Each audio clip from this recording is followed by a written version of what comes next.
So we're here in the counting of the Omer in the Parsha of Vayikra 23, and we're noticing that the date for Chag Shavuot is not mentioned.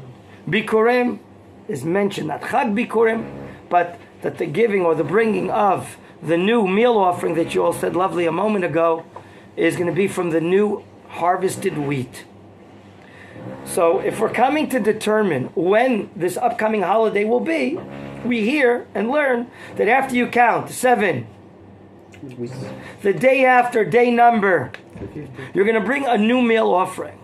That, with other sections in the Torah, we understand is the holiday of Shavuot, called the holiday of Bikurim, rabbinically called the holiday of the giving of Torah. But it's not mentioned. How do we know when it is? We count 49 days. And the obvious question that many ask, and I read a lovely learning of Rabbi Hanan Porat, Zichar Tzadik Livracha from Gush Etzion. What is the objective of the counting of the Omer that we're all part of, and that tonight will be 30? We took 2 tonight. You're going to count 31 and 32? 32, right?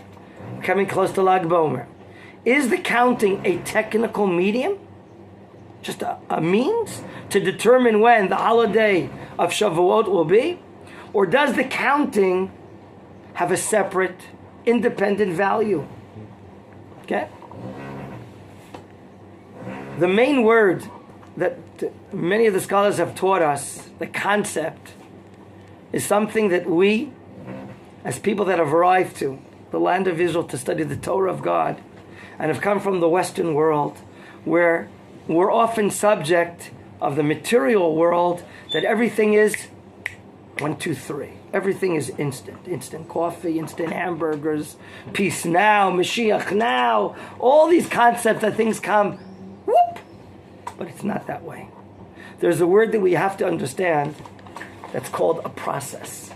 A process. And believe it or not, the word in Hebrew is tahalich. From the word lalechet. It's a tahalich. Okay? We are in a process of time, okay? And we're motioning between 2 holidays, like some of you just said before, as it appears here in the Chumash.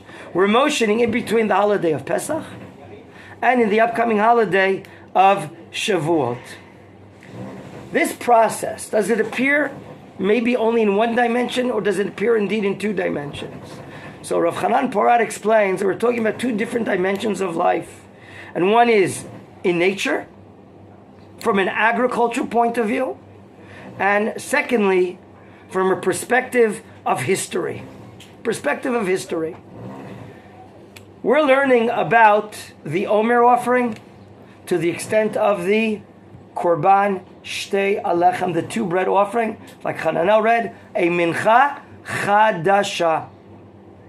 We'll explain momentarily why it's called a mincha chadasha. You didn't have this type of offering? Of course you had this grain, or you didn't have this grain. We know the seasons in the land of Israel, as God declared after the flood, they are steady. We're not in London when it rains in the summertime, or in other countries and so on and so forth, or in America. You wanted to go to a baseball game and have it a rain out, or the Toronto, whatever, wanted to play and there's a rain out in the middle of the summer. There was a little rain, by the way, yesterday. There were some showers, but they were hardly something unusual, weird weather. The holiday of spring is the name of the holiday of Passover, Chag HaAviv. Our calendar has to come out that the Passover holiday has to happen in the spring. And therefore, there are times that we have to synchronize between the lunar and the solar calendars. Right? If that happens, we add a month of Adar. Very good, Peter. In the spring in the land of Israel, a grain, the barley grain, is now ready for harvest. That'll be the first of all harvesting barley in the country. That's why the text said, quote, Reshit, the first kitzirchem of your harvesting. Okay? At the time that it's the beginning of this new harvest of the barley, we begin counting to that harvest. We begin counting. What are we counting to? We're counting to the ripening of a different grain. A grain called wheat in Hebrew. Chita. The ripening of wheat. 49 days later, on day number 50, as the Torah says, we're going to bring a new sacrifice, a meal offering, called Mincha Chadasha, a new meal offering. In other words, through the counting of the Omer, we're processing this time period. And we're understanding that in nature, in the field, agriculturally, you just don't plant a seed and the next day you're baking a bread.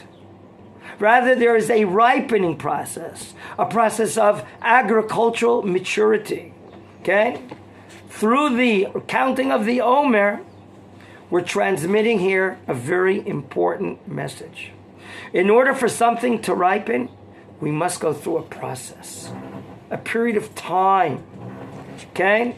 These are the stages, these 49 days, from unripened situation to a ripened situation. At the time that we're bringing the barley offering, it's the wheat at that time is not ready whatsoever. Okay? And now we're going through an interesting process. You probably studied it as well with your dear rabbis. This barley offering, which represents animal feed, barley, by large, a majority of the consumption, then, I would assume most likely now as well, is for animals. I know you like barley in your soup, Aaron, so do I, but it's not the same amount that we eat as far as wheat is concerned. So we're going from the stage of barley, which represents animal feed, to, in the stages of time, 49 days later, the wheat becomes ripe. The wheat, which is by large human consumption, okay, it doesn't just get ready after 1 day or 5 days or 10 days. It's a talich, it's a process of time. It doesn't come suddenly, but rather it's a continuous process. What helps us internalize this idea is the counting of every day. So from a natural point of view, an agricultural point of view, we understand that from the ripening of the barley to the ripening of the wheat, this is a process of time that the counting of the Omer helps us internalize that things are coming day after day. So too, from a historical process. We all know that Pesach is signifying Yitziat Mitzrayim, the exodus of Egypt. God took the nation out of Israel not only to make them B'nai Chorin, a free people not subjected by others, but as the Mishnah taught us in Pirkei Avot, if you want to be a Ben Chorin, a free man is someone that's able to delve, to sophisticate, to deepen what's inside himself, his real personality, his personality that's related to his real attributes, his connection to God, his connection to his great values. And therefore, it's not enough to take the nation out of Mitzrayim.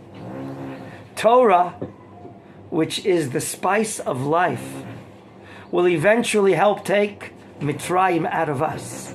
As the famous saying is being said in our generations, sometimes you can take the Jew out of the Galut, but it's very hard to take the Galut out of the Jew. It's a process. That process can only be ascertained, can only be achieved at the stand of Har Sinai. And that requires a process of maturity. That's what we're doing in the day of the counting of 49 days. We are maturing. I'm not the same person I was yesterday or last week. I'm counting and I'm rising. The counting purposely is not like, okay, your girlfriend is getting married.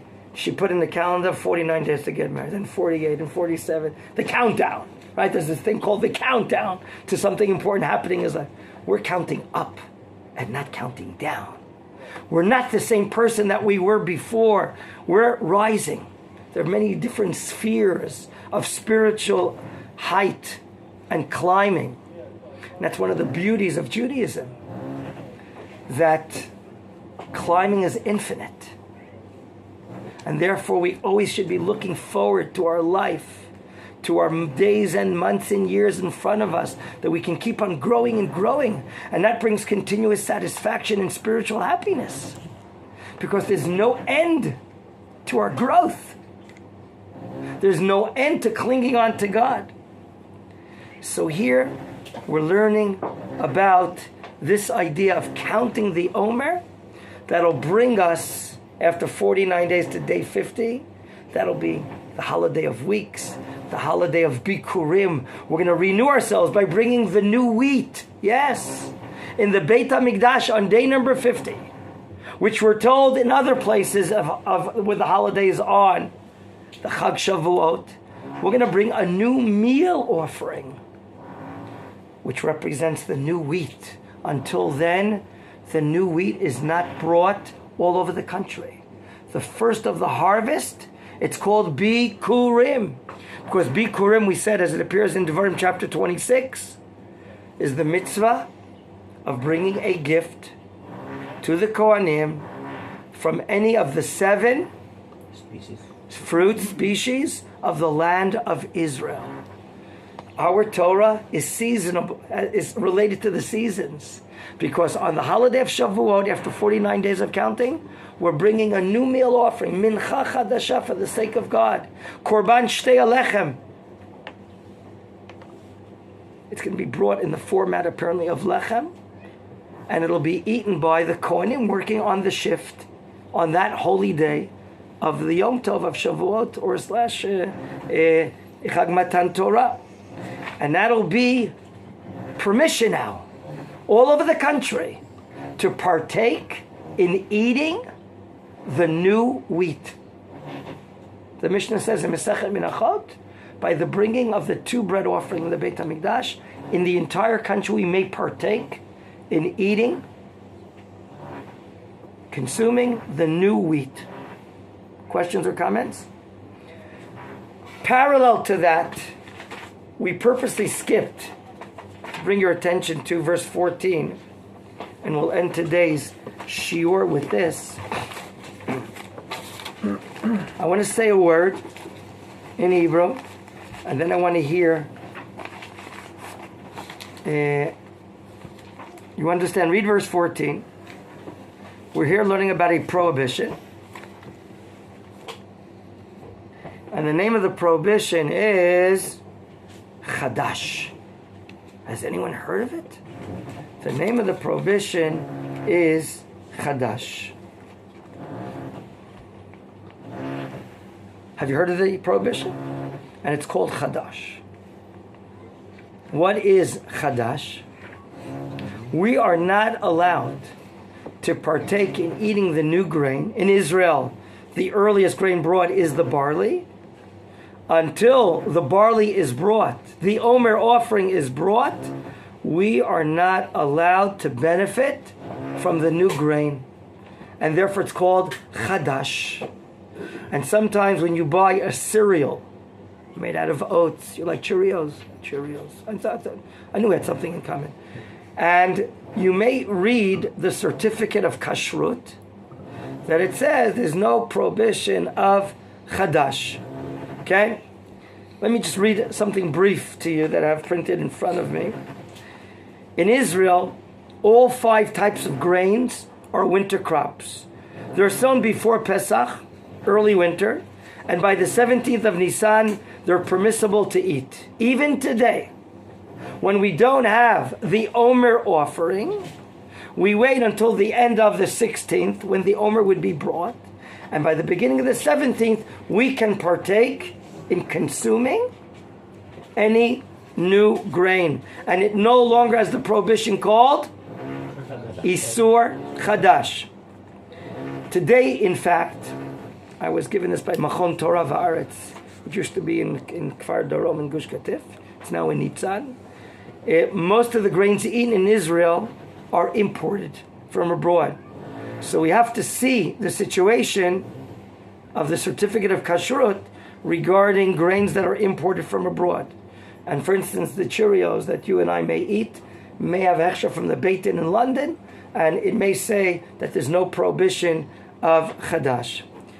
Going back 9 years ago, Israel imported more than 90% of its wheat consumption, which came out almost to 2 million tons of grain and grain products.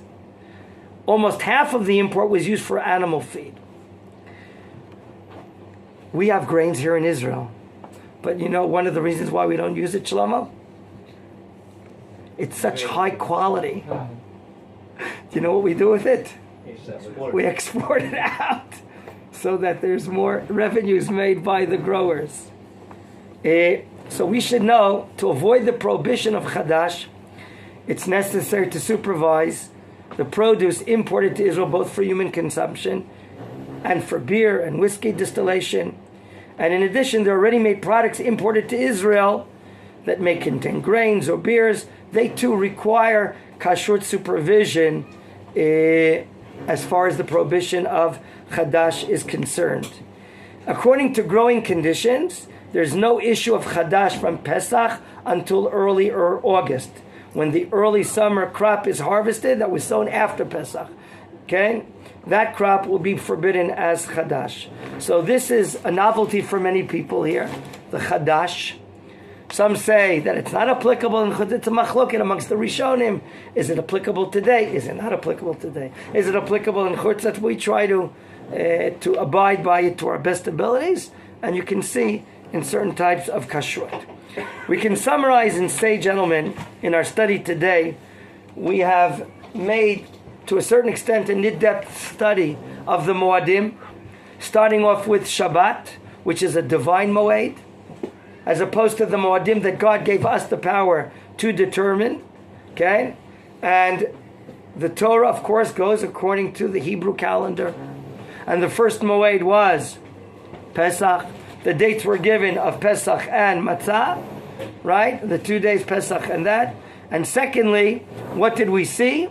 We also saw we didn't see the holiday of Shavuot. We saw the holiday, not the holiday, the counting of the Omer, which will eventually lead to the holiday of Shavuot, the counting. And this counting is an uplifting counting of growing higher from animal feed to wheat products to human consumption. From basic liberty to the liberty of Torah. That really a true person, who is a true free person? The Mishnah says in Pirkei Avot, Ein lecha ben chorin elami she'osek b'Torah. A true free person is a person that's occupied doing Torah. Okay, we'll stop here and continue this the next time.